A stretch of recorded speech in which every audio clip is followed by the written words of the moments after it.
Hello everybody and welcome back to another edition of Locking It Down with Lucy. It's good to see you all. It's been a while. This is episode 129. I am cold, slightly in pain and feel a little sick because I've been eating like a trash panda again. Don't judge me. I had cereal and some pepperoni slices because the cereal was slightly too sweet, so I needed a savoury thing to balance out my mouth. But it's good to be back, everyone. I hope you are better than I'm doing. I hope you're all well out there.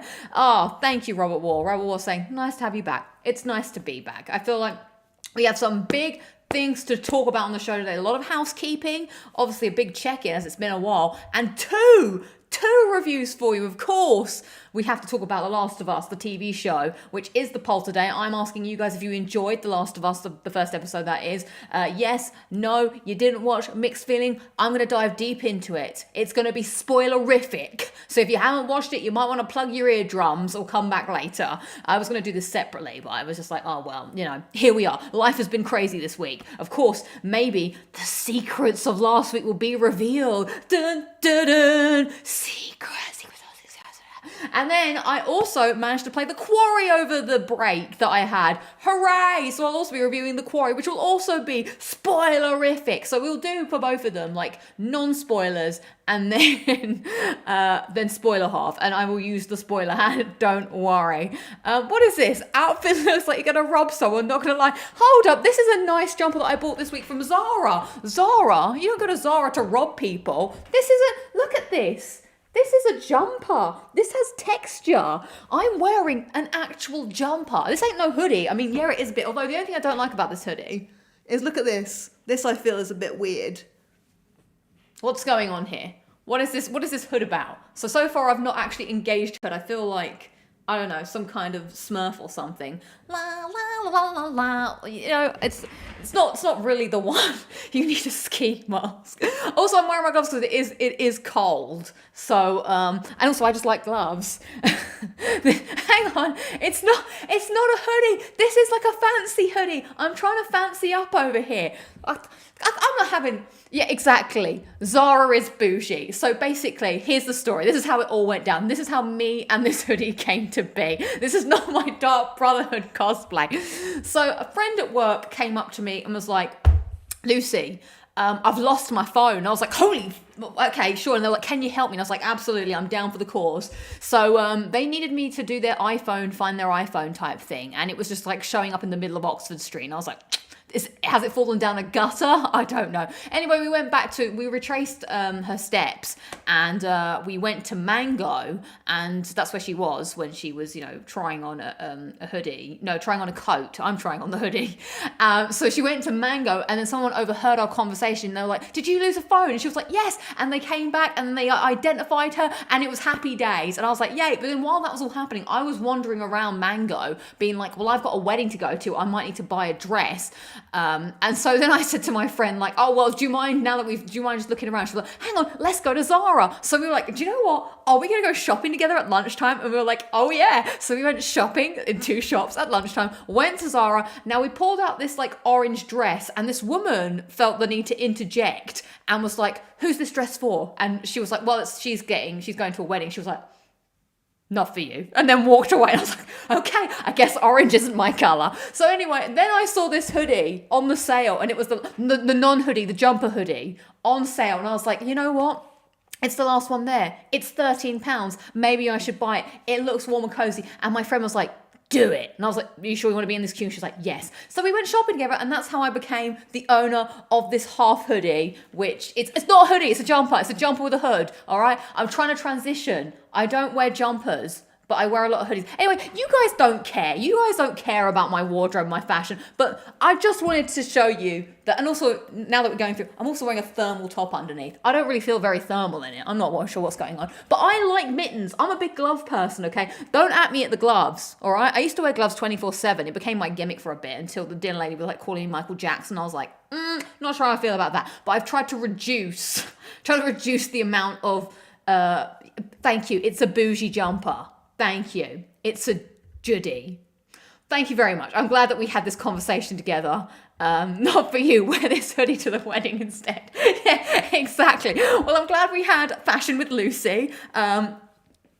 There we go. Shall I just model it now? I feel like I have to get up. And now, modelling the latest in Judy fashion with my PlayStation and my warm socks. It's not a hoodie. It's a Judy. Wear the latest thing this winter when it's 0 degrees, but you also want to look like you're somewhat professional. Hoodies are not the way to go. No one's going to respect you if you rock up in a hoodie, but if you rock up in a Judy, it all changes. And don't forget to do this if you want to be a Dark Brotherhood. We know what you did. There we go. God, I've missed being on the show. It's fun to just get up and randomly speak, isn't it? I'm not getting married. Did I say I was getting married? I'm definitely not getting married. You don't need to worry about that. Blimey. Okay, this was a lot. That is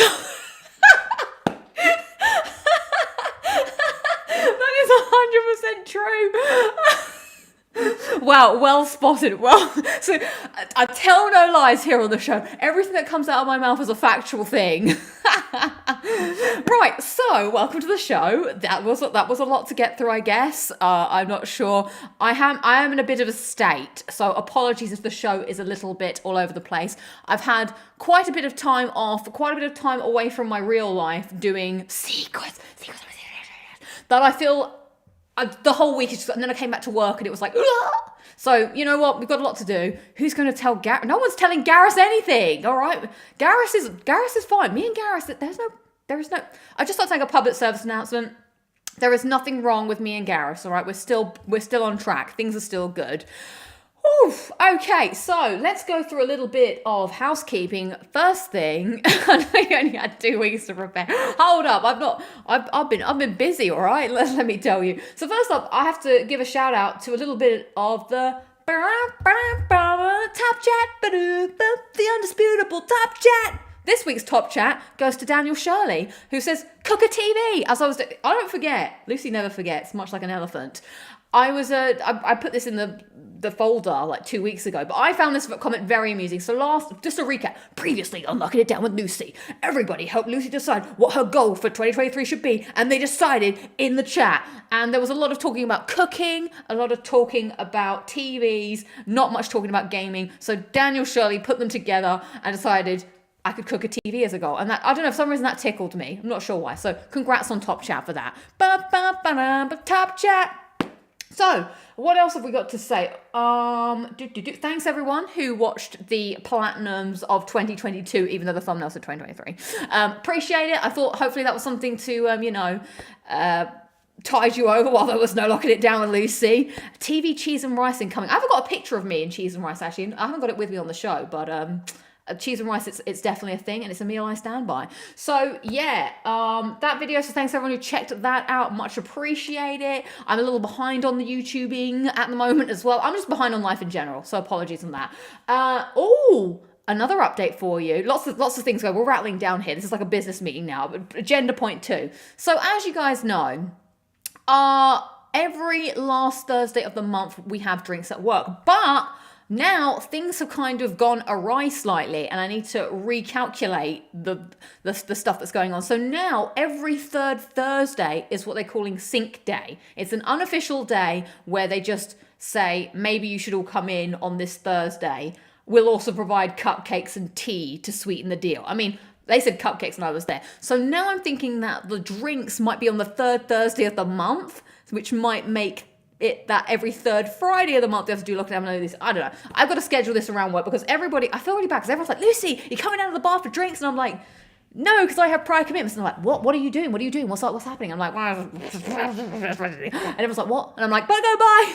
So, I don't know. I've got to figure out the timelines for that, but I will let you know when I know. So that's the other thing. Agenda number 2, thank you. They are comfy. Look, they've got this little bit here so that you can, when it's super cold, which by the way is super cold at the moment. It's so cold you can't even text anybody about how cold it is because your fingers will die. So then you can mitten up, and if you need to use your thumb, there you go, a little thumb hole.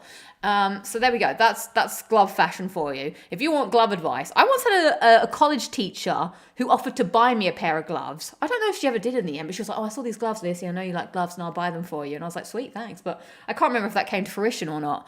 And then what else? Oh, I have a Pepsi Girl update for you. I know, Pepsi Girl update. update. Now she has her own theme music. So Pepsi Girl, as we all know, fan favourite on the show. She won Off-Screen Guest of the Year. I saw her today. I was in the office today. It's been the first time this week I've been in the office for like 5 weeks. That's crazy because I took some time off at Christmas, obviously, and then I worked from home during the train strikes, and then last week I was off, so this week was the first week back. Saw Pepsi Girl, and I was like, Pepsi Girl, aka her actual name, how's it going? I've got an exciting thing for you. She was like, tell me, hit me up. And I was like, I have a Pepsi Nitro in my fridge. We should try it. And she was well up for it. So next week, I'm going to be sharing a Pepsi Nitro with Pepsi Girl. Now, obviously, I can't film this because if I film this, she will be like, why are you filming me? This is creepy. And I'm like, for absolutely no reason, but please. And I can't put Pepsi Girl on the show without her knowing and revealing who she is and her secrets. So I shall be sharing a Pepsi with Pepsi Girl. Very excited. I told her about the Nitro and she was into it. So there we go. And that is the main updates I think I have. I think I rattled through that because we have a lot of other things that I really want to get into. But first off, we start off the show as we always do with what am I drinking. So I've gone a little left field today because I heard that you guys over the other side of the pond don't get a little thing called Ribena. Ribena is so good. Like it is life, Ribena. And so what this is it's a bit like squash. You pour some Ribena into the glass and then you pour water on top of it and it mixes all up and there you go. Now this is the full sugar version. Rich with vitamin C, they say. I'll tell you what it's also rich with. Sugar that's going to melt your teeth to smithereens, which isn't even a word. Yeah, directions. Dilute 1 part squash, at least 4 parts water to give a serving. So it goes on forever. Add extra water if giving to toddlers. I see. So we're gonna have a sip of this. I used to be on a hardcore Ribena kick once upon a time. I had a friend at work who'd be like, Lucy, here's your morning beaner. He'd call it, and I'm like, thank you for hitting me up with my morning beaner. I was on like 3 of those bad boys a day. It was quite the addiction. I even used to take them with me when I wasn't around. So,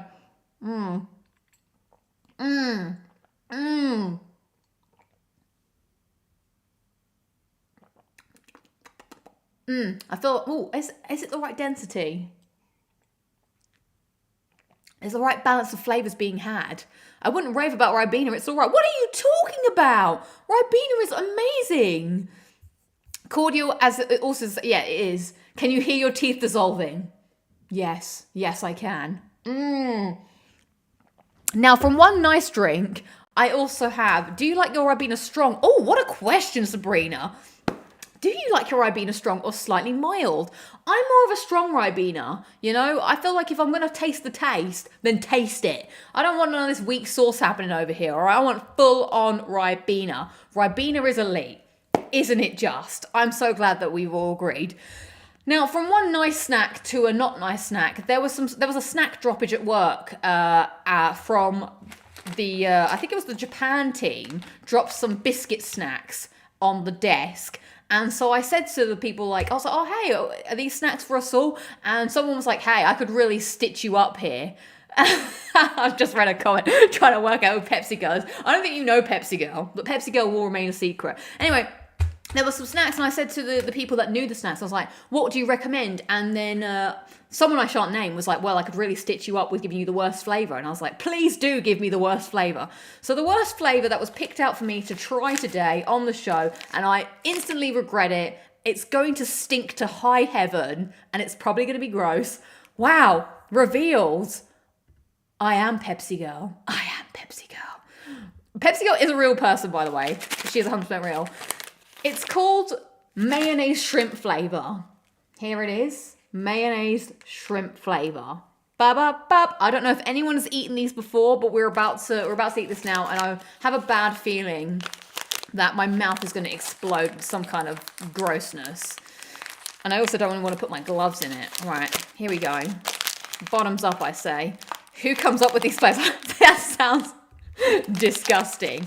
Yeah, mayonnaise. Like, who saw a biscuit and was like, oh, that could do with a little bit more mayonnaise and shrimp added together. I can't even open it. Maybe that's a sign. Now, oh God, it's fishy. I've not even smelled it, but I can smell it through my nose. It's like piercing me. Where do mayonnaise shrimps go? Coke Girl. No, there is no Coke Girl. It's just me and Pepsi Girl forever and ever. I can't wait to ship. Jesus.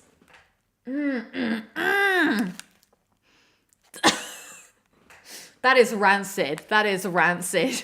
Right, I wish, you know, I was like, I wish there was nuts. This is what it comes in. It's a very delicate, and this is the packet. Now, let me try and use my words. Use your words, Lucy. How would you describe the smell? Okay, other than fishy. Salty. Literally shrimpy. Unlike shrimpy from EastEnders. Someone from the Japanese team brought them in. Okay, here we go.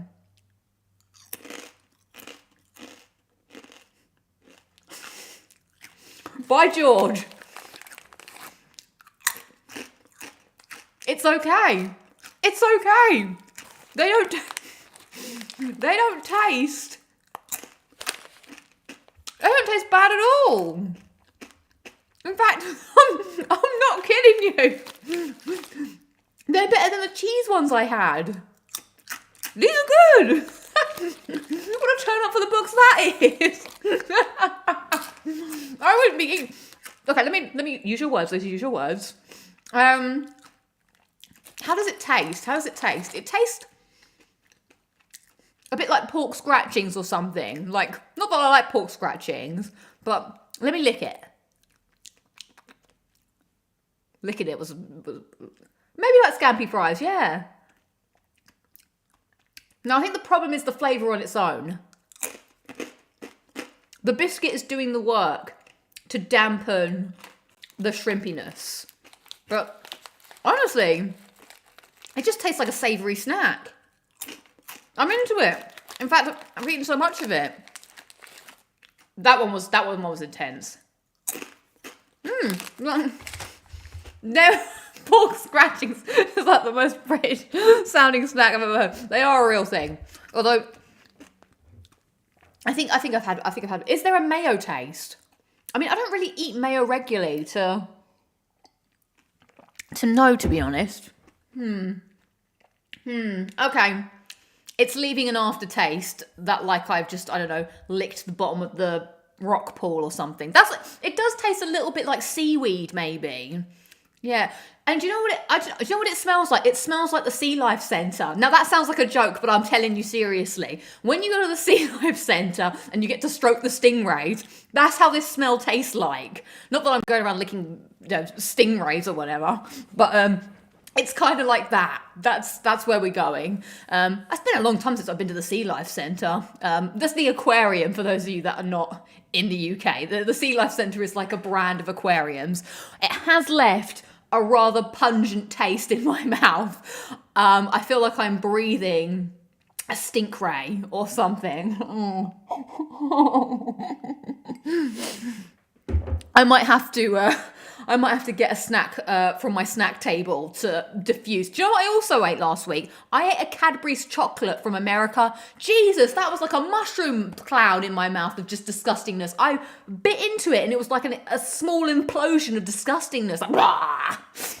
I knew immediately. Now, I don't know if American people know this, but a lot of the rest of the world, I hate to break it to you, but the rest of the world knows your chocolate sucks. And when you try real chocolate, you'll understand that you've been brainwashed, my friends. And I'm sorry that here on Locking It Down with Lucy, we're giving the cold, harsh facts. But when I ate that chocolate, I was like, that can't even be described as chocolate. It doesn't even. Thank you. I'm not around here licking sea lions. What are we talking about over here? Right, so, one exception, Reese's Pieces. Maybe. Thank you. I'm glad that other people agree. 100, Sabrina's on my one here. What's play Subnautica to get the mood to eat that? Maybe. Real chocolate's not British either. Sweet, yeah. My friend Sophie, shout out to Sophie, she agrees with that. Swedish chocolate is the best. The Chocolate Wars, congratulations, you win. All right, so let's get into the check-in, the highlights and lowlights of the week. Maybe, as you guys know, I was off last week, so I may indulge in what the secrets revealed in clip of the week, potentially, maybe. Maybe you can divulge what happened. I'm not going to say anything. It's secret, of course. Do you have clearance? Are you Shield level members cleared enough? We'll find out. Anyway, I feel like I'm going on about this too much. So tell me, everyone, what's been going on in your lives? What are your highlights and lowlights? I guess my lowlight, to kick things off, was obviously going back to work properly. Like I had that first little buffer week where everyone was like still like, blinking, step into the sun. There's more to see than can ever be seen, more to do than can ever be done. But then obviously I took a break and then I came back and it was like, Lucy, here's all the work. And I was like, how do I wake up at 6:30? I don't remember this life. So that was a lot. I'm still trying to get back into my routine of how to be a real functioning, employable person. So that's happening. And I guess like the cold as well is just, another thing to have to deal with.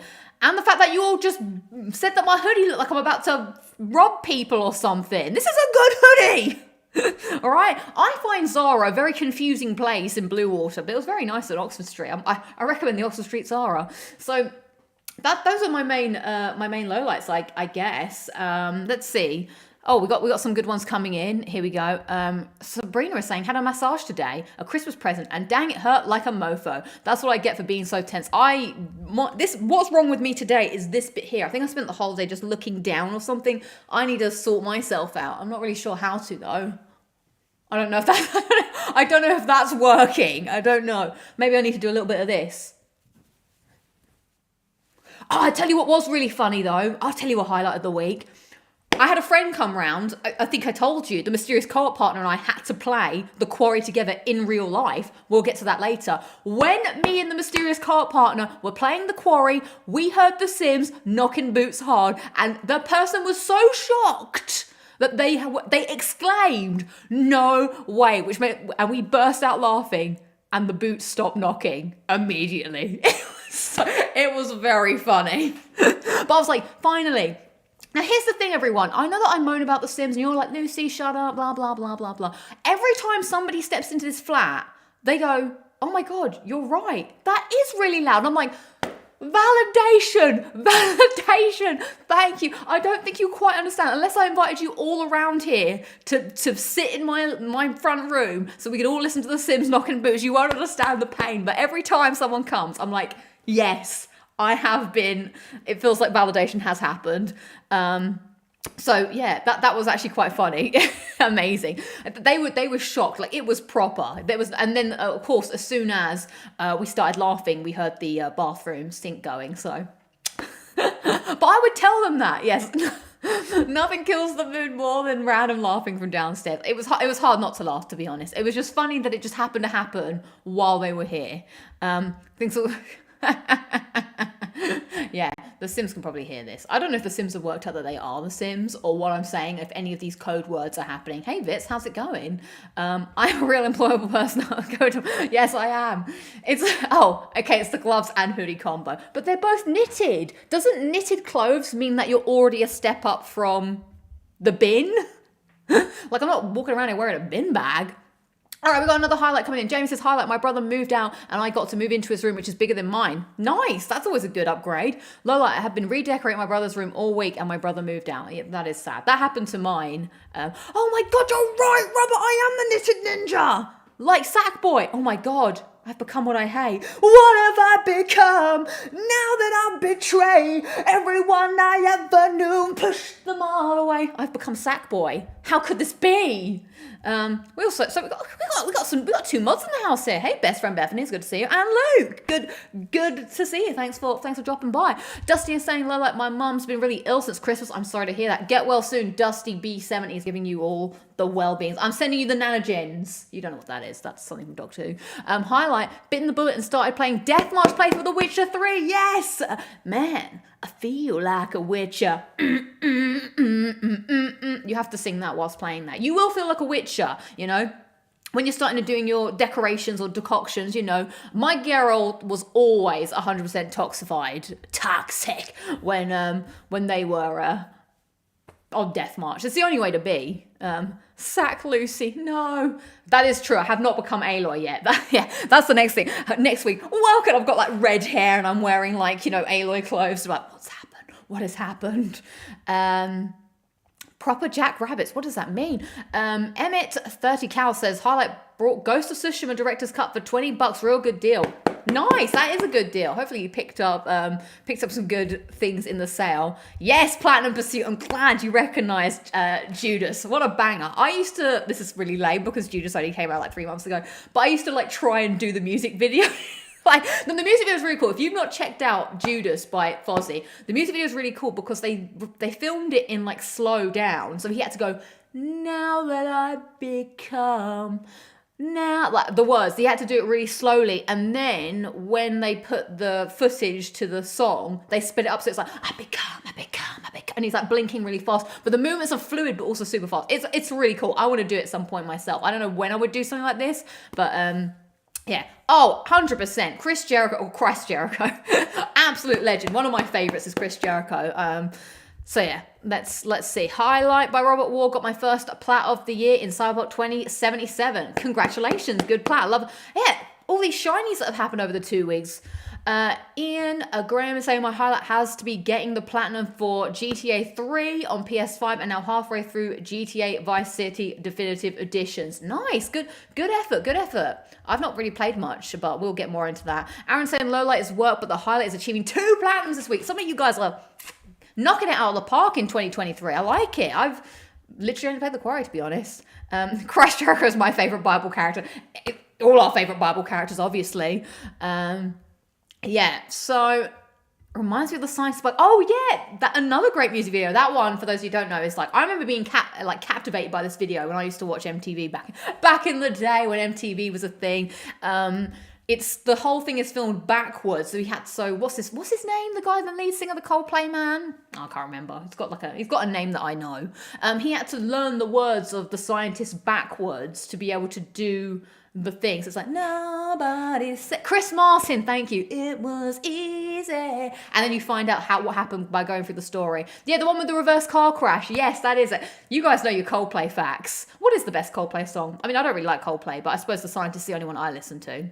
Yeah, I used to love that. I want to talk now a whole topic about best music videos because, man, music videos were good back in the day. Like, I just used to watch, like, MTV, waiting for the songs that I loved and hoping that people would... So I loved Complicated by Avril Lavigne, like, hey, you want to go to the mall? Yeah, let's go! And then she was, like, so edgy. Because life's like this. Loved Crawling by Linkin Park, because I remember thinking that was, like, you know...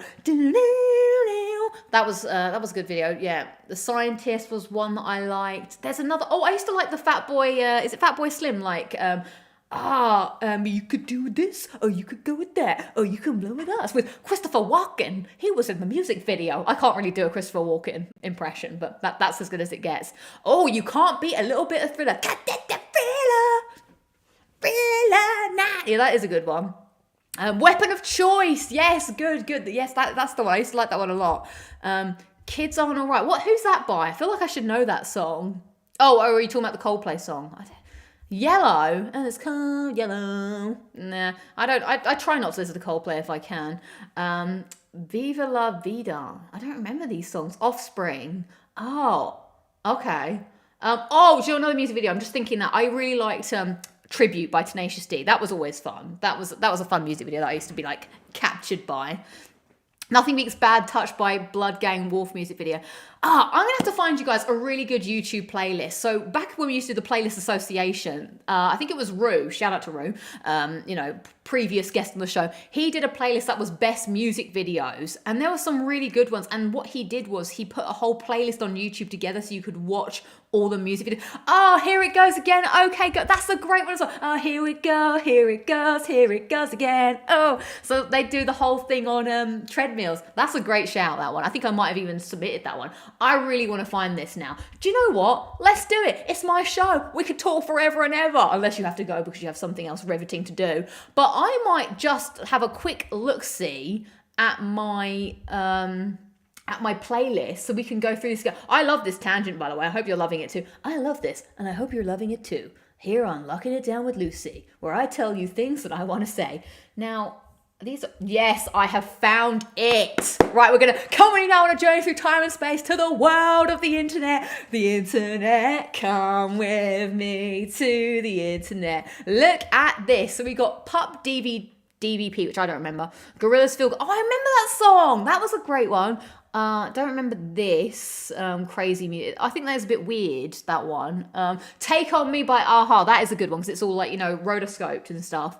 Don't remember this. Oh, who put Radio? Do you know what? Radiohead used to wind me right up when anyone put that on the playlist. I was like, please don't. Now here's a song that I used to like, for good or worse, Dirty by Christina Aguilera. We always used to be watching that one because I was like, what the hell? I used to like the fact that she wore assless chaps but without any like trousers on underneath. I was just like, wow, that is a look.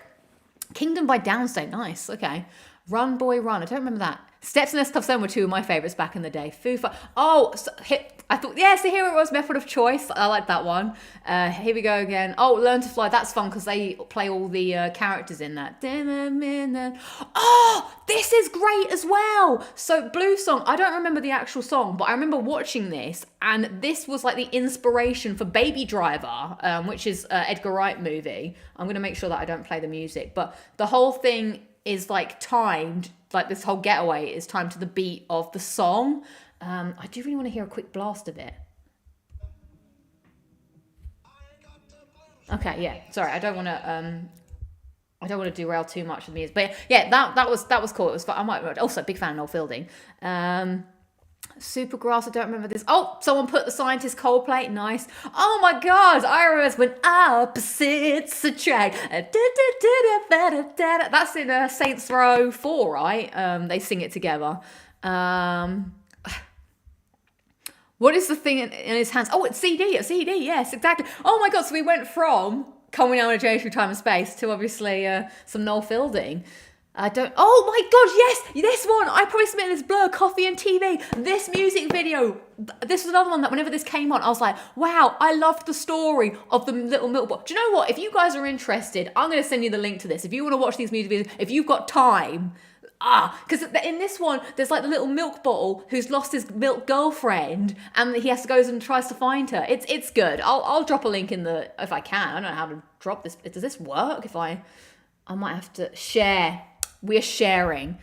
Shove this in your ear holes and your eye sockets. Have a look at that, my friends. That'll sort you right out for your Friday. Lady Gaga Telephone. That was a bit of a risque video, if I remember back in the day. Michael. Oh, they put Billie Jean as the boom, boom, boom, boom. That's a good one. I don't know these, don't know this. What's my age? I guess, yeah, this was controversial because they're naked in this one. And then someone has put Thriller. So those were what we, as the Playlist Association, put as the Blur are reuniting this year. Are they really? No Queen. What is the best Queen music video then? Judas by Lady Gaga was pretty cool too. So that's all I have for you in terms of what us, as the official Playlist Association, thought of the best music videos. If you have others, maybe we can make our own list at some point. I don't know. I pray to see Blur at Glasgow. Wow, what is the best Blur song? I don't know. I do quite like Song 2, I suppose. I Want to Break Free. Oh, that's the one where he's dressed up as a woman as well. I want to break free. And he's doing the hoovering, right? Okay, Luke is also agreeing with I Want to Break Free. Cool. Well, there we are. 32 songs to fill yourself with. I think those are the ones that I picked. Yeah, that's what I remember from back in the day. So thank you for joining me on that quick diversion. But you know how it is over here. I love talking about music whenever we talk about music. Park Life with what's his face from EastEnders, Paul Daniels. Like, so I woke up and the bin man rudely interrupted me or something. Park Life. Yeah, Oasis there. Exactly. Oasis was always on the list by somebody. Right, so is Michael Jackson Beat It the coolest song ever, says Andy C. God, I don't know if I can answer this question at 8:30 on a Thursday. That's a lot. Park Life is like if you put Britain in a song. The bin men are rather noisy in the morning. Californication. Good songs by all. Right, I think it's time now for a bona fide clip of the week, filled with secrets beyond your capacities. I feel like I'm hyped up. Literally nothing really happened. I'll tell you what the secret was, everybody. You've seen it. I went to the M&M store. That's the big secret of the week. I've seen it many times. 4 floors of fun, they said. 4 floors. What I saw was 4 floors of the same thing over and over again. The same colours. The putrid smell that fills the air of the entire store. Sickly, sweetly. Who is going to the M&M store? Why does anyone go there? Why does it still exist? Like everything else on Leicester Square shut down. The Nickelodeon store gone. I think they had another store gone. And what's still still remains the M&M store. Who knows anybody that has... Now, I'm not one to talk. My whole flat is pretty much kitted out in PlayStation gear. I'll hold my hands up to it. But there's like an M&M item for anything you could ever want. Want some M&M boxes? Head to the shop. Hey, you want some mugs? Head to the store. What about a rug? Head to the store. What about some actual just M&Ms? Head to the store. You want a toaster? Head to the store. Anything you ever want is in this store, but I don't know anyone who's ever felt this deeply passionate about M&Ms to want all of this garbage that you could just possibly want. I don't even like M&Ms. It was disgusting. An M&M toilet seat. Exactly. It's weird. I'm not sure what's going on in the store. There was photo opportunities, as you saw, and just colours of just burned my eyes. So please enjoy clip of the week where I take you around the M&M store, potentially. We're about to find out. Enjoy. Acute, regarde, clip of the week.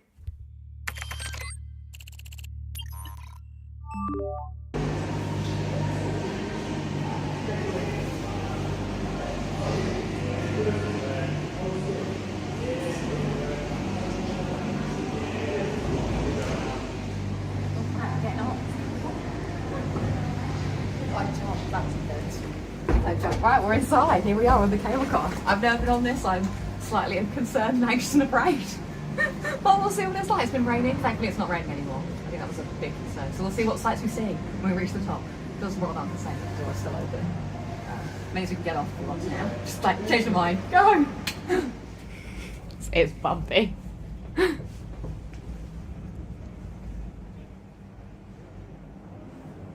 thought it would be faster. That looks like it's going fast.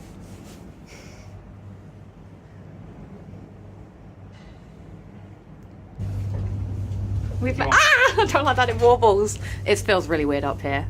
So now we're on the decline. We made it to the tallest point over the River Thames here. There's the O2. I believe the Shard is somewhere in that direction. It's windy today. Oh, and it wobbles when we walk around. I do not like it, but I will survive it for however long this is left. Oh, you can't see it because of the raindrops. This is a better view. I guess. I feel about this. But it's fun, I guess. It's a different way to travel.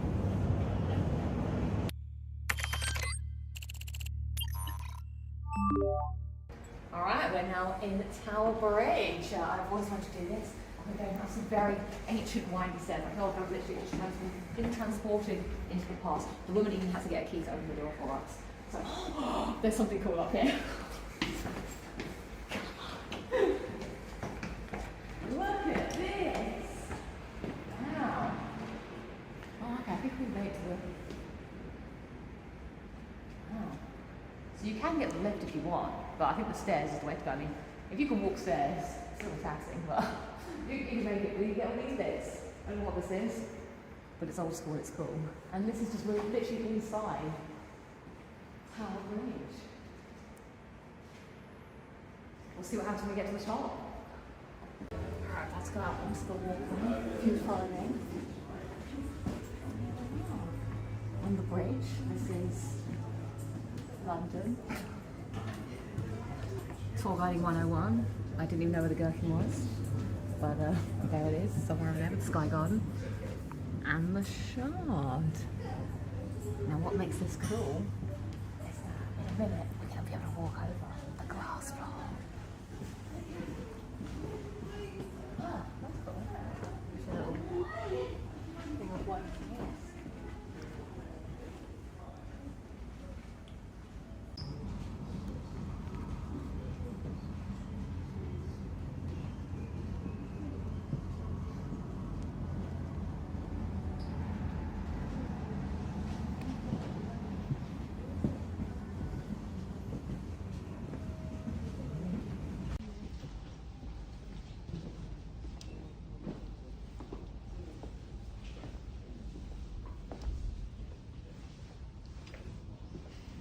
Look. Plummet to your... Well, maybe I should say that. See, walk on the glass floor.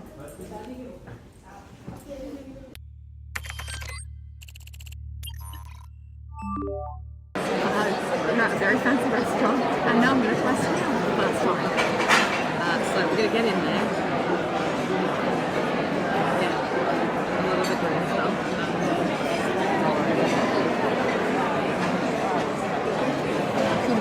As they say.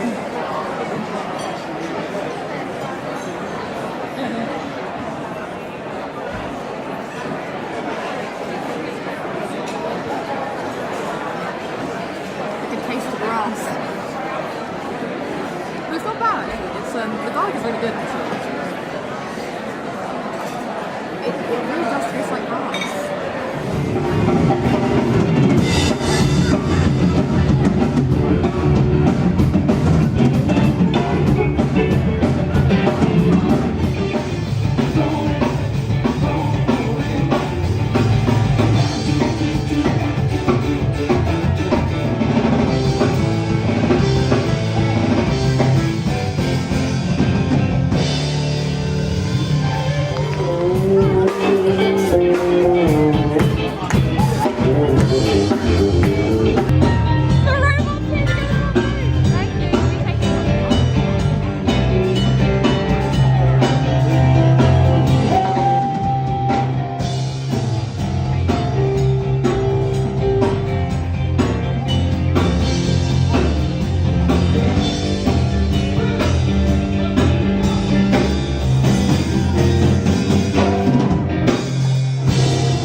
So there you go. There's the secrets. That is what I got up to. That's what it was. I was just a tourist, to be honest. Yeah, I had some friends that were from out of town, and so we took a week off to just show them around London, to be honest. So we went and did loads of stuff, and so that was just some of the top highlights of what happened when we went out on the London tan. But I could see very astute another hoodie.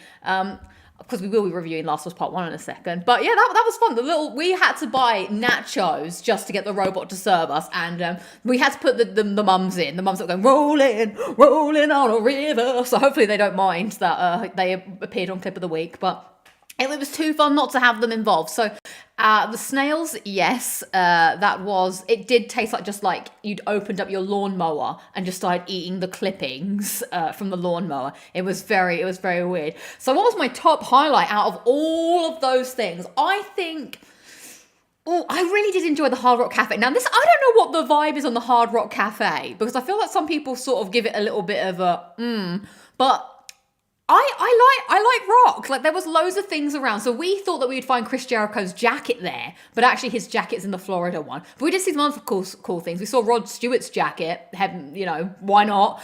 We saw Paul Stanley's clothes. We saw random paraphernalia around it. And it was a good vibe. That there was the live music. We sat at the front, had our cocktails, and ate nachos. So I think that might be my favourite. The snails was very strange. Tom L saying, love me a bit of Rod Stewart. I can't say I know much Rod Stewart, to be honest. I just know the ones that I know, which is, what's the famous one? Obviously, the one from GTA. Young Tom's been free tonight. There we go.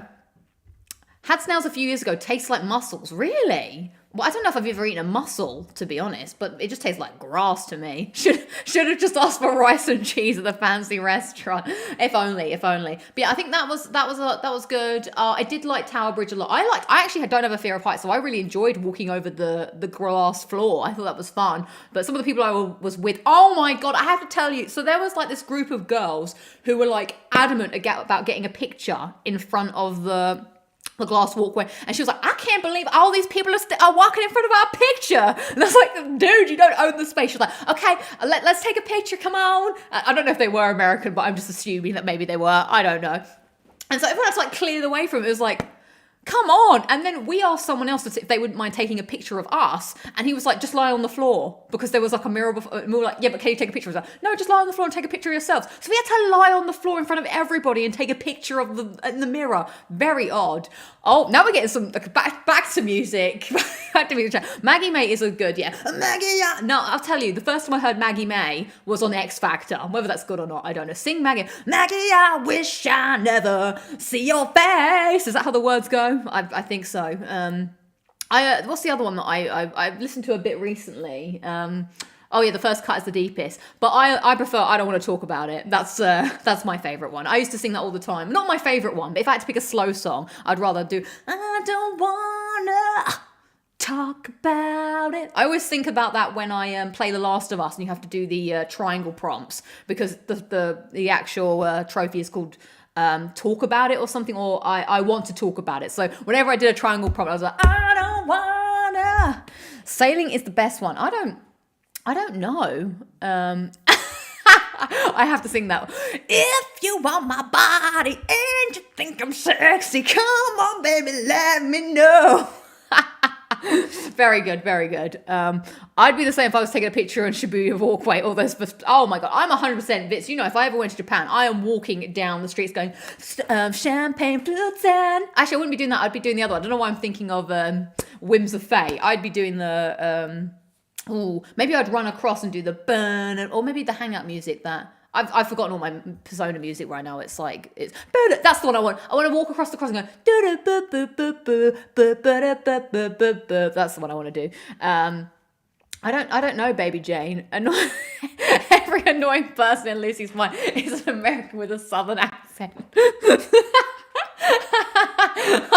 I don't know, but they just claimed the floor and was like, this is, so everyone had to like wait behind them. Well, actually, it's underneath. Anyway, shall we? Enough about Rod Stewart, who I only just found out was British the other day as well. I don't know my British icons from what's going on.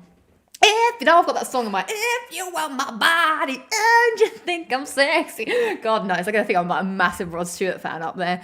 Right, so let us get on to the big reviews of the week. We need to talk about The Last of Us, the TV show, which has a great star.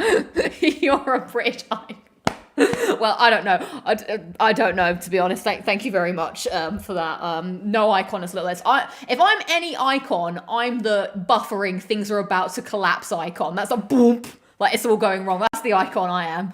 Clip of Rod doing the Scottish FA World Cup draw is legendary. I've not seen that. Why does everyone know more about Rod Stewart than I don't know why I say that as if I should know about Rod Stewart, but I don't know. Everyone seems to. So let's check on the poll quickly.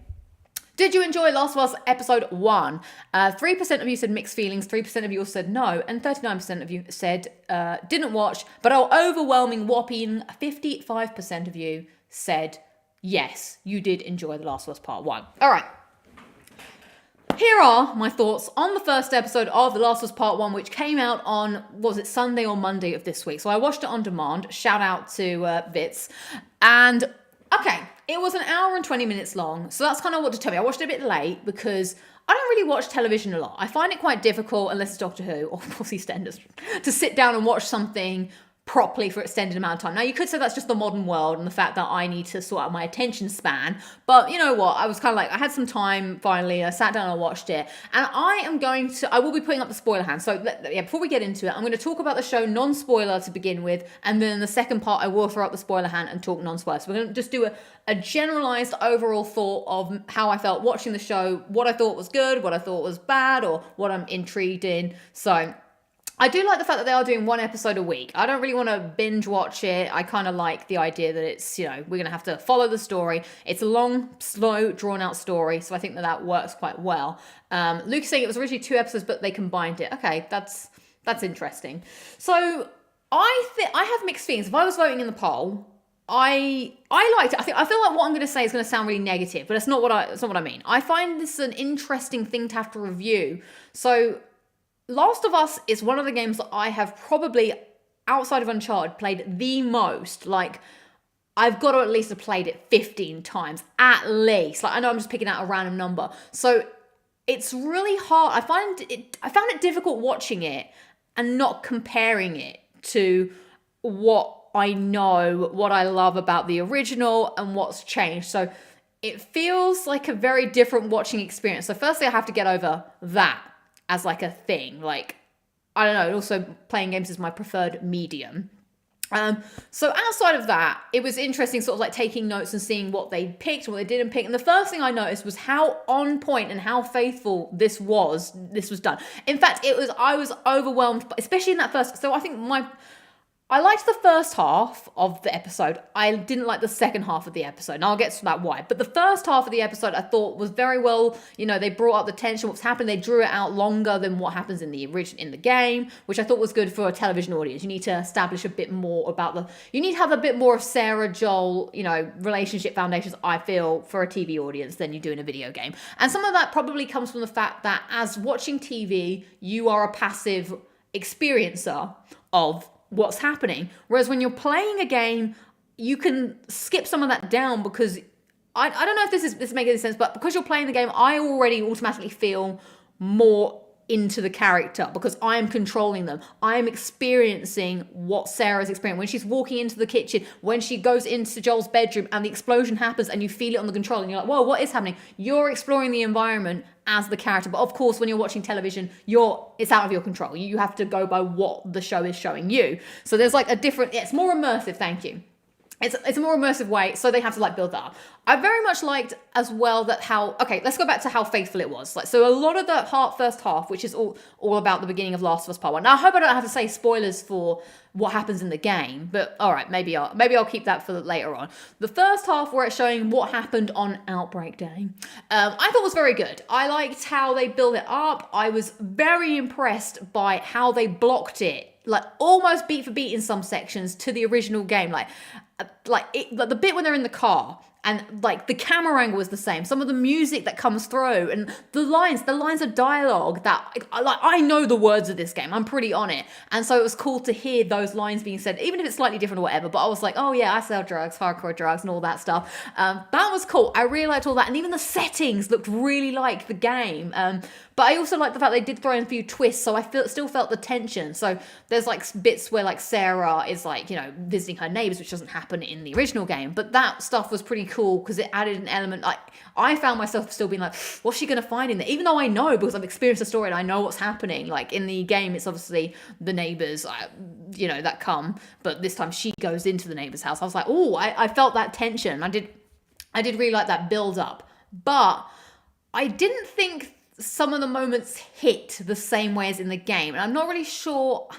I think it might be down to the music. So the music is really cool. Like, they did bring in parts of the original soundtrack from the game into certain sections of the show, but it wasn't enough for me. They had a lot of original music, which I didn't think hit quite as well as the music from the game.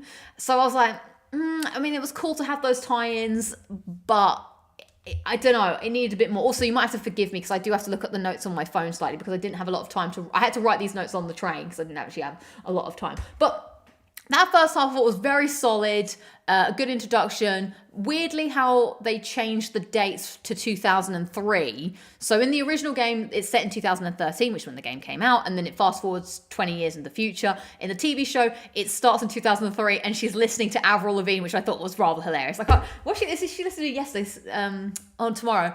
Tell me that'd be a better day. I think Tomorrow's a Not Today. I think that's the song.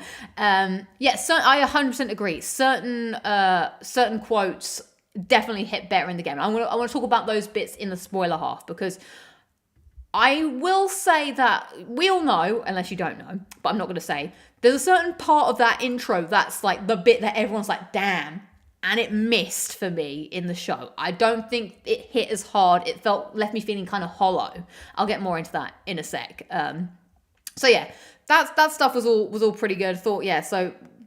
I did think the beginning of the actual game was more emotional, but I did like the lead up and the tension. What have I written here? Very cool how faithful a lot of the show was, from camera angles to music to blocking, following the beats of the game, and lines straight out of the game. Yeah, all that stuff was really... Oh, and I also want to praise the actors.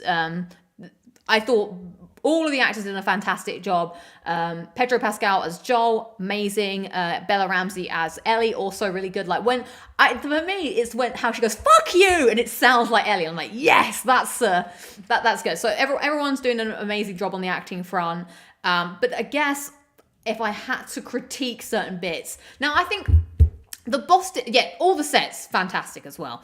So for me, what I didn't like, which was the QZ zone stuff. And I'm going to say that I think the reason I don't like it is because it's actually my least favorite part of the game. Like, I love that intro, but I do feel like when you are playing through the QZ moments or quarantine zone moments, it is very tutorial-y. And I felt like the TV show was also very tutorial, but I understand. So maybe that's coming from a place where I know this world. So I'm just like, just cut to the chase. But I felt there's been a lot of time explaining everything. And I didn't care because I know that these things that are happening are irrelevant to the overall story. Maybe that's why. That's why there's a lot of like, maybe people might be more into it and they don't know. But I just didn't enjoy like all that. It's just fluff, really, and they just spent too much time. There's a lot of talking, and in fact, there was so much talking that I actually got out my phone and started writing notes during it, because I just switched it, and I don't like being that person that stops watching something and puts it on pause and comes back to it later. If I'm going to watch something, I want to watch it all in one go. But there was a moment where I had to look at the time, and there was 20 minutes left, and I was like, oh, I'm tempted to go to bed. So yeah, maybe it's for me, the reason I just didn't like that was because I'm familiar with the story. I didn't really care about what was happening because I know it was irrelevant. But I get if you're watching it for the first time, which I'm very curious. I have yet to meet somebody that has watched this show that isn't familiar with the source material, who hasn't played the game. I feel like maybe they would be more into it. So yeah, there was that, which I thought was fine. But I think the thing that I found most egregious, I'm not feeling the infected. My problem is I feel like they've been too zombified. Zombified. Dun, dun, dun, dun, dun, dun, dun. Shout out to Falling in Reverse. Yeah, they didn't feel like the infected that I know. Like, they're not zombies, but they're being portrayed on screen as zombies. So for those who don't know, they've taken away the spores because instead they want to have tendrils because they believe, they think that's more, I guess, visually... tells the story of infection in a better visual way than just spores in the air. And also they didn't want to put actors in gas masks or whatever, even though there's quite a lot of the game where they're not in gas masks, when I was thinking about. Also, Ellie doesn't even need to wear a gas mask, so there's like a handful of times where Joel needs to put it on. Anyway, that was my problem, was seeing the infected like biting people and like properly eating them in a zombified fashion. I was like, this feels weird. And maybe maybe it's because they're trying to play it to an audience that are familiar with the zombie trope. So you're like, oh, I understand how this works because I know how zombies work. But it just felt like they were dead to me and they weren't alive. Also, there was a lot of, suddenly when people getting infected, it felt like they became like superhuman or something. And I didn't really find that. It felt slightly unbelievable to me. Like that a frail old woman was like, suddenly able to like have crazy, not strength, but she was super fast and everyone's like twitching like crazy. That I wasn't too keen on. I'm hoping that maybe when we start to see like the proper infected, like the clickers and the bloaters, that would be less of a thing. I just felt like the runners weren't like, I know they're called runners, but they suddenly had like super speed or something, which I was just like, okay, sure. Those were my real main pain points. Now I'm excited. So the episode ends at the point of the game that I really enjoy. That's the point where I think things about to kick off really. So if I was to pick my favorite parts of the game, it's definitely when they leave the QZ all the way up to summer. I also really like winter. So I'm really curious to see how they make this, like, those incidental moments that happen in the game translate on TV. So yeah, exactly. They were super fast. So I'm curious to see how that all goes down. Very much intrigued as how I will feel. It's almost like watching it like some kind of critic. Like I'm finding it difficult to just watch it as like a watcher. My brain is like, well, this bit happens, this one. Like I'm looking at it in a different way. And maybe I would enjoy it more if I didn't know the source material. Maybe I wouldn't have watched it at all. It's a very strange viewing experience. Okay. So I feel like now I'm going to go into spoiler territory, unless anyone has any sort of overarching questions they want to ask me at this point. So I know I've been ignoring the chat, but I was trying to do like a succinct dump of my thoughts of everything that I wanted to say in a non-spoiler fashion. So let me have a look. Oh yeah, someone mentioned the tendrils. The intro talk show was incredible. Yeah, okay, so at the beginning, this is not really like, I guess, spoilers, but there is like a bit of people talking about how if we're worried about a virus, killing or taking out the world. And the guy's like, no, I'm not worried about a virus. I'm worried about fungi. That was very interesting and also hit on a different level due to like the pandemic that we just experienced. I felt a little weirded out by that. And also it was great, but it was kind of, because obviously I think the guy goes, oh yeah, like an influenza. And I was like, oh, here we go again. So yeah, that hit a little too deep for me. And I was like, that feels a bit real.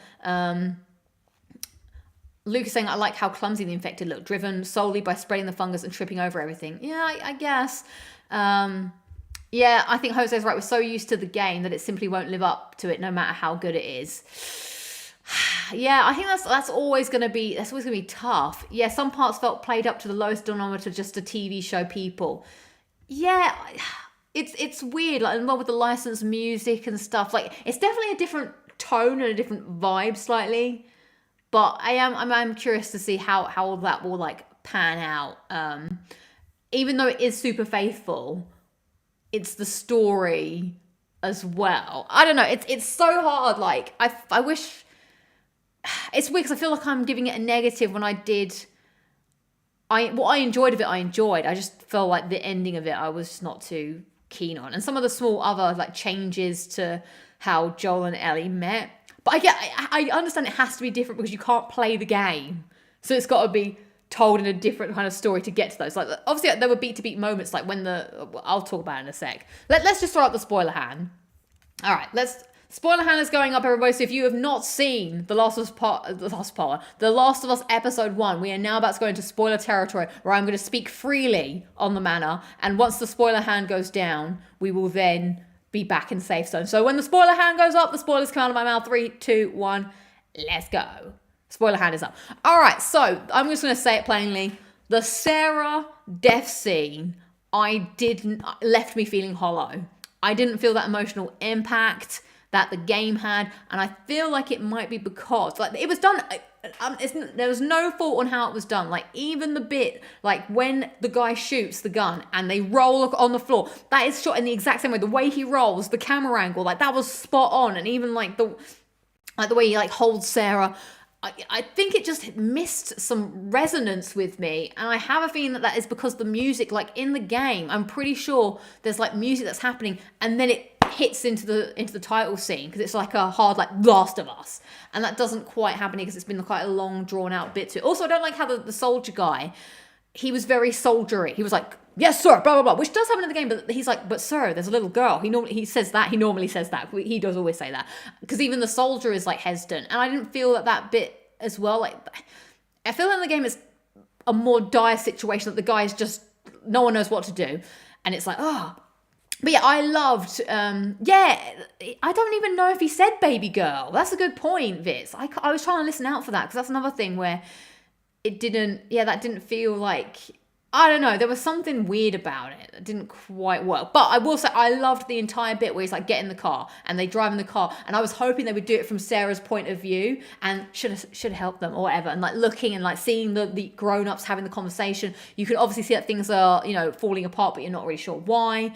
I don't know. It wasn't the same.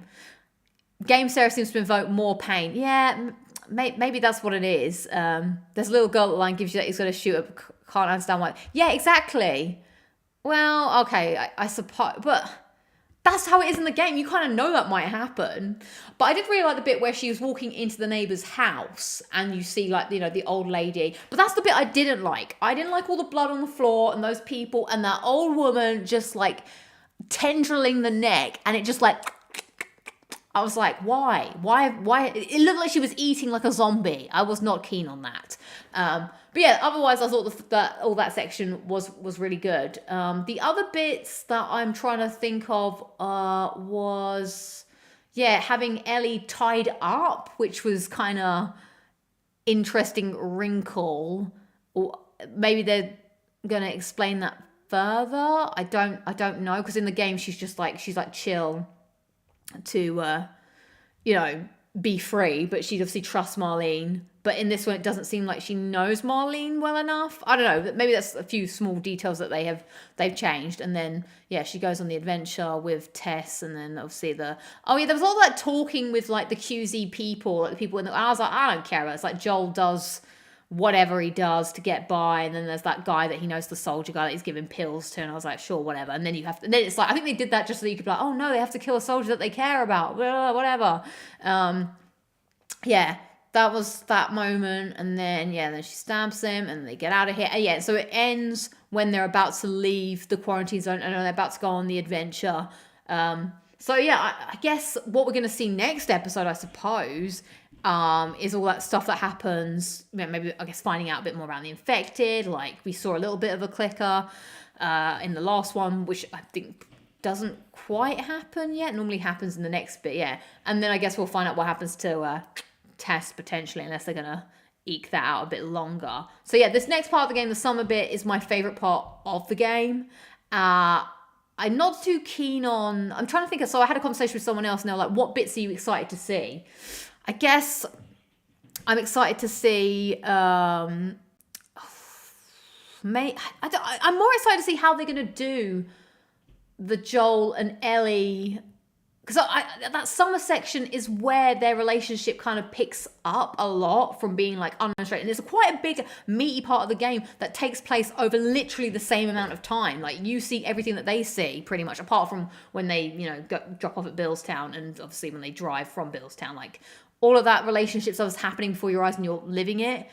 So all that stuff's pretty interesting. I guess that's what I really want to see, the winter, like David. Like, David's going to be scary. I'm excited for that. And of course the ending. I think the ending, not even just tell me everything you said was true about, like, I want to see the bit where he has to go and get her out of the hospital and that emotional impact. Because I always find not scary, but like the sad moment for me is like when he has to pick Ellie up, and it's reminiscent of the same way that he had to pick Sarah up, and he's running through the hospital, and it's all like, the music is playing. Like, the music is such a big part of this, and if they don't nail it, I'm thinking that that's going to be a problem because it's so good. Marlene's people wouldn't be okay with an infected girl wandering about. Exactly. Oh, downtown Boston, that's the area. So I think those are the main spoilerific things that I kind of wanted to talk. Let me just check my notes so far. I guess I'm just curious to see more about the infected because I just didn't really enjoy the whole... and then all the tendril rubbish like that. And they do. I want to see more like... That's okay. I literally just thought of what it was I don't like about it. When the infected are runners, they're not just gone. They're still people. And I think I've literally just thought about this. That's why I don't like it. Like, as soon as that old lady turned infected, she was like on them. Like, she was like a monster or something. But the runners still cry in the game. Like, you see them and they are weeping because there's still a part of them. Like, there's some part of them that's still somewhat human because it doesn't take over that. Like, in the game, it's described as like it like takes over you slowly and then it busts out of your eyes, and that's obviously, so you're like, you walk into that bit and they're just going because they don't know what's happening to them, and it's all just like horrific and horrible and painful, and you can see their eyes are all red. It's not an instant turn. It's something.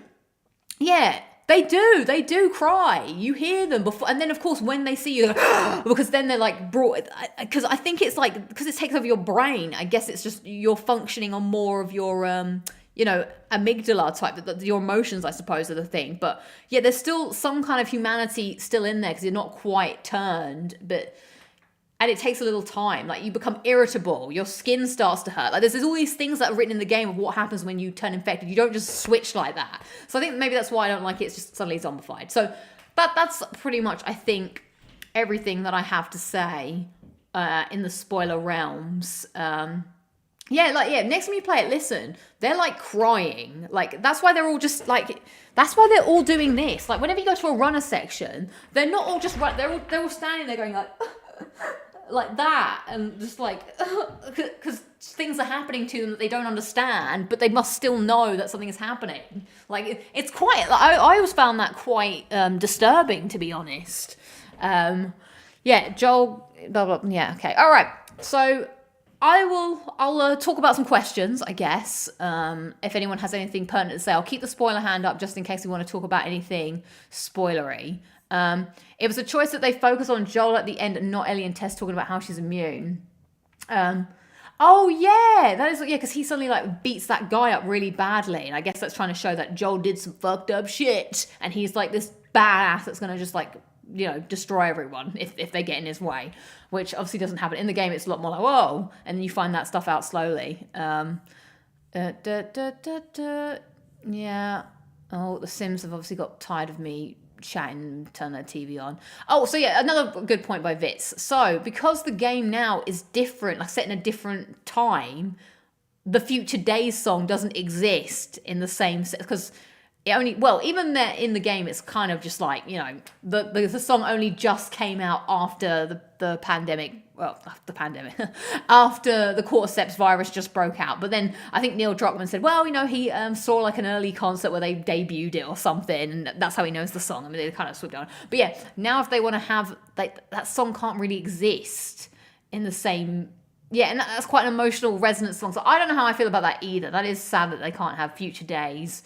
They'll just have to pick some other song, like, I don't know, Angels by Robbie Williams. I'm loving angels instead, and through it, she harvests. Maybe that's what they'll sing. I don't know how you play that on the guitar, though. Has anyone ever played Angels by Robbie Williams on the guitar? We'll find out.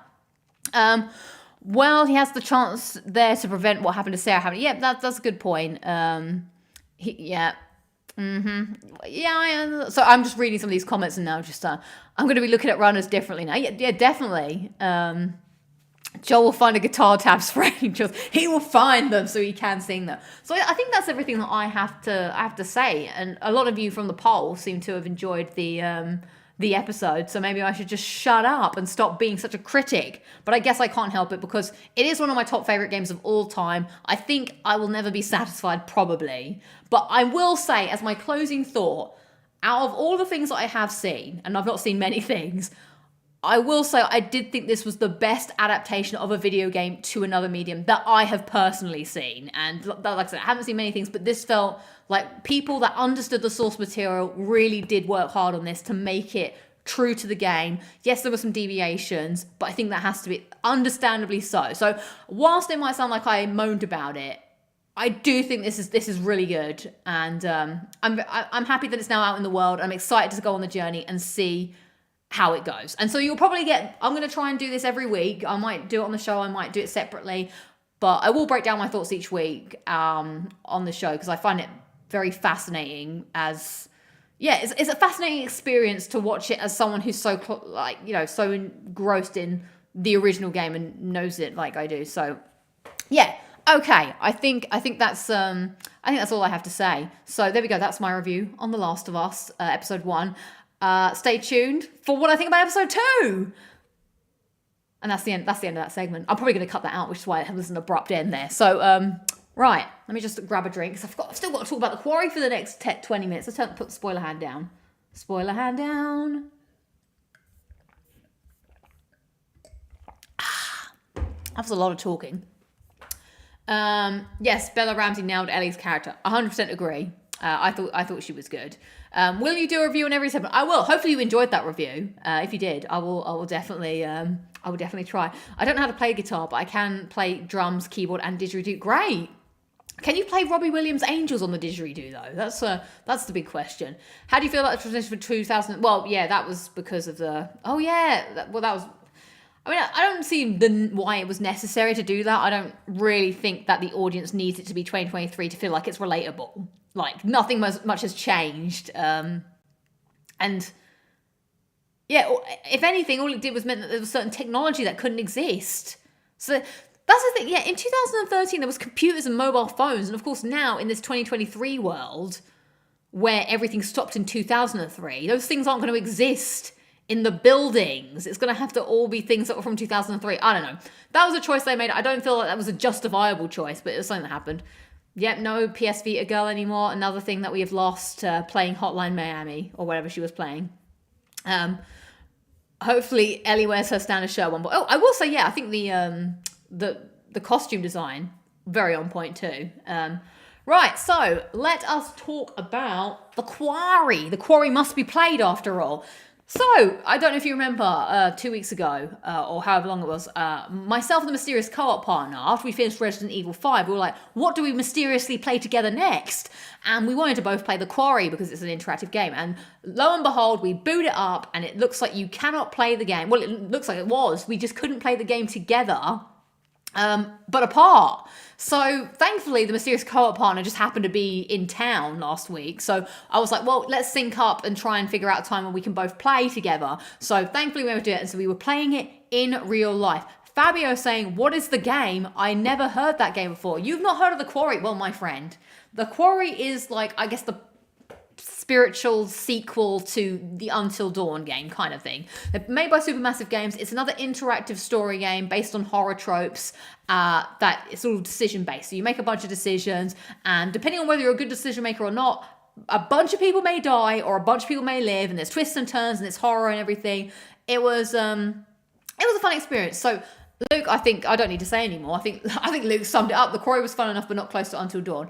Precisely my thoughts. So let's dive into it. So, sorry, I'm gonna have to look at my phone. I literally wrote the phone notes again on the train on the way in. I left work so late because a meeting overran. So, overall, I found the story very enjoyable. I've played Man of Medan and Little Hope, and I thought they were atrocious. But I felt like this was back on the form. Now, it definitely doesn't reach the heights of Until Dawn, and I'll go into why as part of the review. But I had a fun time, and it felt more akin to an Until Dawn type of story than those other games. I definitely found the storyline more interesting. Whilst the characters were unlikable and somewhat forgettable, at least they weren't boring, which I found the other characters pretty much were in. Like, at least I had some kind of feeling towards who I hated and who I liked, whereas in those Dark Anthologies ones, they were all pretty throwaway. I also liked the twist. I was engaged in the story the entire time. I was interested to find out what was going on. I thought the reveal also wasn't let down, which I felt with both of the two Dark Anthology games. The reveal of whatever the spooky was like some kind of cop-out, which I was like, well, that's... And it left you thinking like, what? Why was that? But this one I felt... I didn't feel like that. I was like, oh, okay, this is interesting. In fact, I want to find out more. And I do actually really want to play the game again. We got a really bad ending, me and the mysterious co-op partner. We didn't save the day. We didn't solve the crime. In fact, because we messed up slightly, it just sort of ended quite abruptly. So I haven't had time yet, but I really want to play that last chapter again to see what should have happened if we didn't, like, I feel like we got some of the main characters that probably would have brought the story to a more conclusive end, killed quite quickly. And it was my fault. I was indecisive. And I took too long to make a decision. And that's what happened there. So yeah, thought it was much better than those. Now this game was more gory than it was scary. So Until Dawn takes more of like a horror scary vibe with like the supernatural and like I guess it does have sort of some cryptozoology, but that one felt more scarier. This one definitely felt like it was going for the gore. There was only one jump scare that really got me, and that was because it was something that it was a jump scare, but it was something that I felt hadn't happened, and I walked into it and I was meant to pull it up for this thing. Man of Medan and Little Hope aren't on your profile. That's because I played them at Bethany's house on her PlayStation because I didn't want them on my profile, and I played it like couch co-op, much like the Quarry, where you just pass the controller to the next person. So that's why those aren't on my profile, and thank God they aren't, because I don't want to have them there as a sign of... Like, I'm very happy to have the Quarry on my profile. In fact, I'm very much looking forward to playing the game again. Looking forward to playing the end of it especially, but I want to see how the story differs. I felt there's a lot of interesting ways the story could go, potentially, maybe, based on what the premise is. But yeah, as for the characters, I did say at least I felt some kind of... I felt something towards them. I don't think they were great. I do feel, again, like the characters in Until Dawn were that bit more... interesting. Like, for instance, in Until Dawn, there's like this really annoying jock character guy who I like how at the beginning you think he's like a douche and you hate him, but by the end of the game he really has to step up and he redeems himself and he actually becomes one of my favorite characters. In this, I feel like everyone is pretty much one note. No one really changes my expectations, but the characters I liked a lot. In fact, there was some dodgy acting, I felt. So Ryan's character, played by Justice Smith, was I don't know why, but I feel like his character was like meant to be some kind of like main character that you're supposed to feel something towards. But in fact, he just mumbled all his lines and felt disinterested the entire time. And I was like, but all the characters are like, oh my God, Ryan, they like love him. And I'm like, but why? He's like the most, like he seemed kind of like blur. And Jose is also saying a very good point. The dialogue in the game isn't great at all times. Like, so I actually enjoyed the beginning of the game and the setup in terms better than Until Dawn. Until Dawn, I feel is very slow to build up, but this one there's like only 2, maybe even 3 chapters, and each chapter's only like an hour long for the build up. And I enjoyed what it was telling me, but the dialogue was super cringy. Like I couldn't. Some of it I was like, God, the scariest thing about this is the dialogue. Super Beach Boy. Appreciate it. Thank you so much for the super chat. Much love. Sorry, I have to go back to the review. Yeah, the dialogue was very cringe. I also feel like the characters didn't mesh very well with each other a lot too. Like maybe it was because everyone recorded their dialogue separately. Like it just. That I just didn't feel like anyone had any chemistry with each other, especially when they're trying to do bants. I think the bant scenes are the worst ones because that's when people are meant to be like you're meant to believe that all these people spent the whole summer together, but they feel kind of like I don't know. That was kind of weird. So yeah, I think that's how I feel about the story that I can say and the characters from that perspective. Gameplay wise, the game is very easy, which I think it was. I understand why they did it. So there's not much to the game. You're either just pressing like the analog stick, left, up, right, down, or whatever to make some kind of move, or you're pressing X, I think, to do something. Literally, those are the only button prompts in the game. Or if you have to shoot a gun, you have to like move your reticle and then press R1. That's literally the controls. So I felt like when I was playing most of it, there was no sense of failure from my point of view other than decision making. Like what I like about games like Detroit and Heavy Rain, and I think Until Dawn had this as well. You could set like a difficulty so they would make the quick time events. I guess if you're familiar with the controller, then it's a bit harder to hit those. So there's more of like a risk of you messing up and making a mistake, like you would do in real life. Like if I'm in a panic, I'm not opening my door as proficiently as I would if I was cool, calm, and collected. Whereas this, I just felt no real danger in failing. Now, of course, that's ironic because at the end of the game, I was the one who failed, but I didn't think.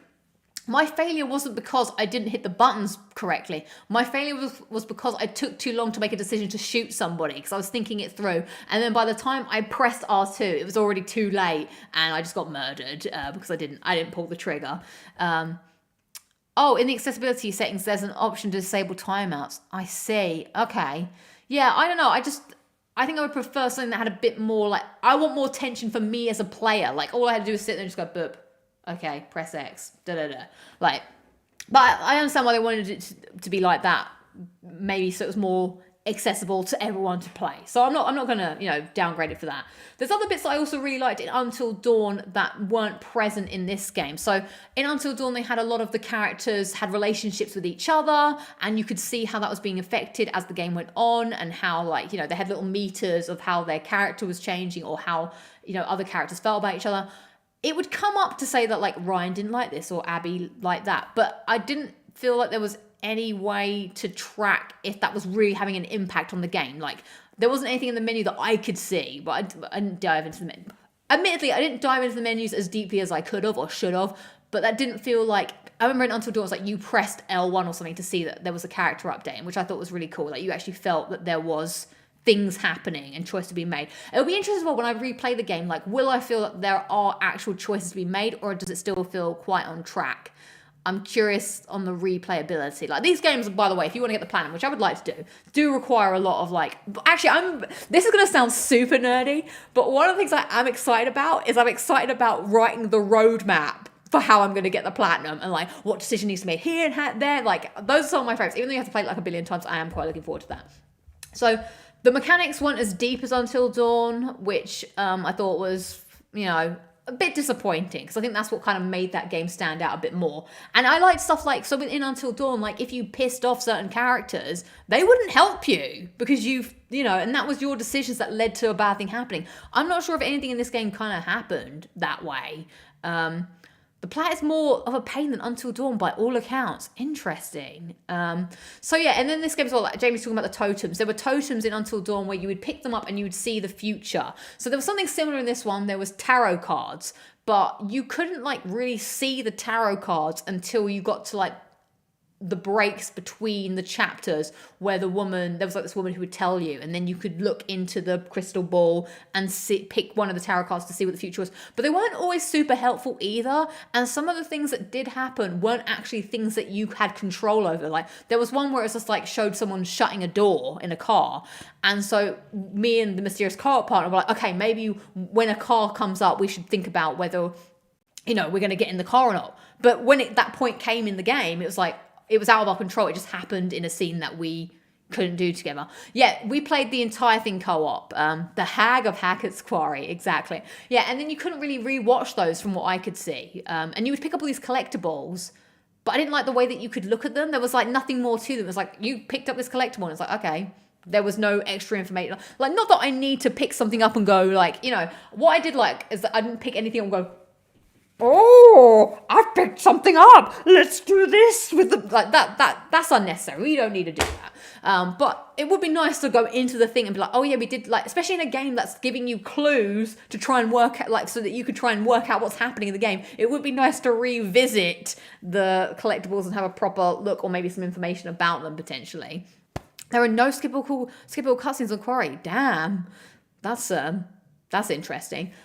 Anything else? Dialogue very cringy and clunky. Oh, I did like there was a new feature in it where there was a map. So obviously you can see the whole of the the camp, and you can see where characters were at any point of the game. Like, Caitlin and Dylan are over here, and Nick and Abby are here. I thought that was cool. So you could like anchor yourself in the campsite. So let's go into spoiler territory quickly, because I want to talk about some characters and maybe some story beats, if that's good with everybody.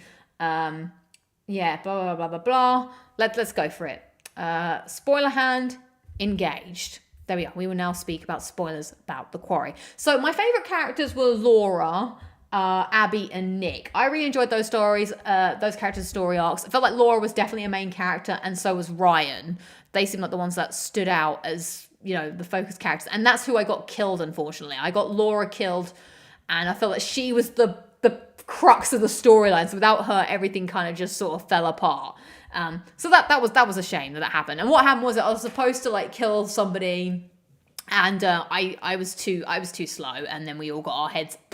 Now the gore factor, as I said, the gore was a lot, and I'm not big into gore, but people got their faces like shot up. People got their heads like decapitated, which is one of the things that was cool about Until Dawn. Like, there were some horrific deaths in that, but I guess that's what makes it quite funny. I suppose it's like that sort of like tropey. That tropey thing. I literally thought Laura can die, and that's how the game was like. And then everyone else survived for the rest of the night. And it was like, oh, okay. So for those who don't know, the game is about werewolves, which I thought was kind of cool. I liked that as a thing, and there was no cop out. It was like a real thing, and you know, and people are getting bit, and you don't know what's going on. The werewolf transition was going. That was pretty funny. I will say the game does follow, like all the games pretty much, apart from Little Hope. The game does follow the same kind of like beats that Until Dawn, which is like things are happening, everyone gets split up, someone gets naked, and then they walk around in their underwear, and then at some point in the game you'd like find out that there's some kind of supernatural thing, and then someone knocks on the door and busts in and goes, hey everybody, I'm the person that knows what's going on, let me tell you what's going on. And then they sort of take charge, and then they go everywhere. Then someone gets into yoga clothes, and then, you know, the end is like some big sort of like final thing that you have to like a showdown that happens in some kind of log cabin, and then everyone has their moments to survive or die. Now it's spoilers. The Quarry is one of the slasher murder, and Until Dawn is the one with the werewolves. Right? Wait, no, this is the other way around. Yeah, this one is the one with the werewolves. A werewolf. Ooh. I did like the werewolf thing. I liked the idea of like, you know, people getting bit and not knowing what was happening, and then that meant that you could make decisions that meant that if you bit somebody, they would then rejuvenate, and also people didn't really know what was happening. So the bit that got me was when like Max is in the cage and Laura walks up and they just the thing goes, oh, nah. Until Dawn is the Wendigo. Yes, that is. The pod, that's everyone's talking about the podcast. And the funny thing is, in the credits, I was like, there is no way that Ryan is listening to this podcast. This podcast is so obnoxious that Ryan's personality would definitely not be into it. So yeah, my least favorite characters, let me think. I didn't really care. Oh God, I hated, what's his name? Justin? Was it Justin or Jason? Oh, he was irritating as hell. Dylan was kind of like, I kind of came around to my guess. I did like Caitlin, kind of. She was very annoying in the beginning. She had like unlimited sass meter. She was like off the scale sassy. But then I liked how at the end of the game, it's Jacob. I didn't get it right at all. It was Jacob. He was very irritating. Yeah, I liked how Caitlin, unfortunately she died for us as well. But I like how she had some gumption about her. While she was pretty cringy at the beginning, that was good. I did like the unfolding of the story of the family. It felt like it unraveled at a natural kind of way where you're like, you're not really sure why these people are out there hunting. Should you trust them or whatever? But then why is this family doing this? And who are all these werewolves and stuff? I thought that was pretty cool. Interesting how the guy from Aliens was not really in it. He just kind of like got killed off pretty quickly, from what I saw.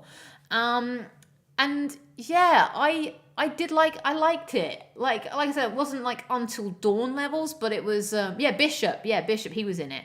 How long was my playthrough? It was about 9 hours. It was pretty quick. Like each chapter was pretty much an hour. There was only one chapter that I felt went on, which was more of the flashback with Laura and Max. That was a bit longer. Yeah, I've forgotten all the names since I played Until Dawn. I liked it, and in fact, I'm tempted to play the last chapter as soon as I wrap this up now because I feel quite awake. I guess it's that Ribena. Because I want to know how things are going to play out differently. Now, people are talking about the platinum. So I did have a look at the trophies that are left, and it's like trying to make everyone a werewolf, trying to make everyone survive not being a werewolf or whatever. And then there's like other things happening. So whilst people are saying it's a pain in the arse, I am quite interested to see how it happens. How long will it take until I can't bear hearing the same scenes or anything? But okay, I think has anyone got anything else they want to say that's in the spoiler territory? I'm glad I played it. It was definitely more fun playing it this way where we got to pass the controller and chat about it. Like, one of my favorite parts of it, we actually saw something where it was like, Emily was going to jump to like grab a zip line, but because we saw in the tarot card that was something that, and what I liked about tarot cards, it would show you something and then the woman would say something cryptic.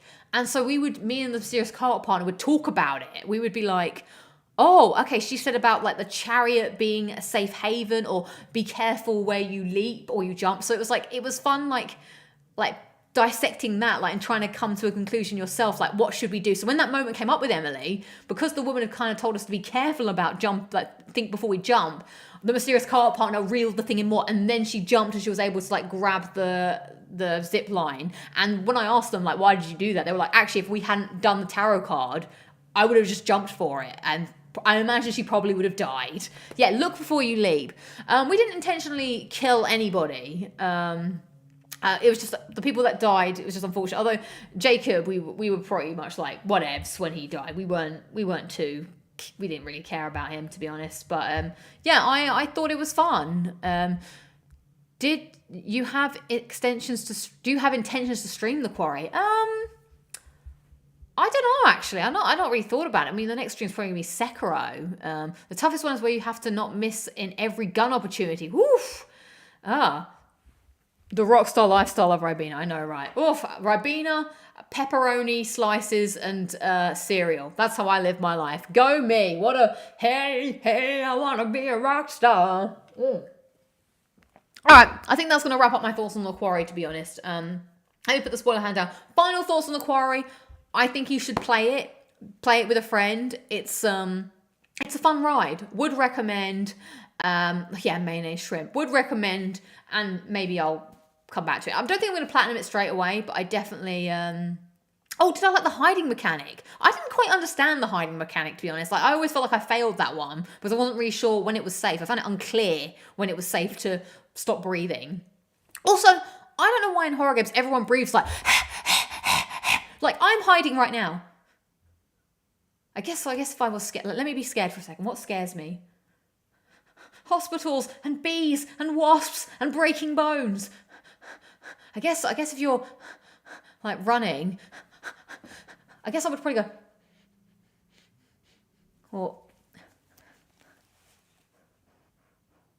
I'd probably try and do this. I'd probably just try and like muffle my face. Yeah, just stand around doing this. I would breathe into my gloves and hope for the best. To answer your previous question, it'll take you 2, maybe 3 playthroughs to get absolutely sick of it. Good to know. I'm glad. All right, I think that's everything that I have to say on that matter. And that brings us to the end. It is now 9:34. Thank you everyone for sticking with me. I'm not sure what my foreseeable plans are because I need to think about how I'm going to continue my life. In a weird turnabout way. No, I need to sit down and just get back into like the zone of things. But I definitely need to and will stream Sekiro at some point, hopefully this month. I feel like I have still weekend plans that I need to commit to. I don't know. I feel like I've got a lot of things going on and that's making YouTube stuff difficult to squeeze in. I don't know how people live lives and do YouTube. So I definitely want to stream Sekiro at some point this month because in the charity stream, that was what was asked to do. I did have a little go at Sekiro. I'm going to talk more about that next week probably if I've played it. But I was very surprised. Sekiro was not what I thought it was going to be. And I'm really excited to jump back into it. I don't know why I left it this long. Oh, Super Beach Boy. Thank you. Appreciate it. Very kind of you. Very kind of you. So yeah, I think that is everything. That about wraps up today's Locking It Down with Lucy. I shall be back next week. And maybe at the weekend if I have time for a Sekiro stream. Thank you so much for watching. Yeah, I will see you in the future. Hopefully you'll be warm and have a good life. Do that for me, Rose. Have a fantastic life. A lot of cheese straps for me. Oh, okay. Well, there will be a Locking Down with Lucy next week, probably still on Thursday. I need to confirm. All right, well, that's all. God, I do feel kind of knackered now. This has been long. Right, I shall see you in the future. Thank you so much. Thank you to the mods for dropping by. I appreciate your work. Thank you again, everyone, for chilling. Let's end the poll when I asked you guys if you enjoyed The Last of Us. 55% of you said yes. Thank you to all 155 of you for voting.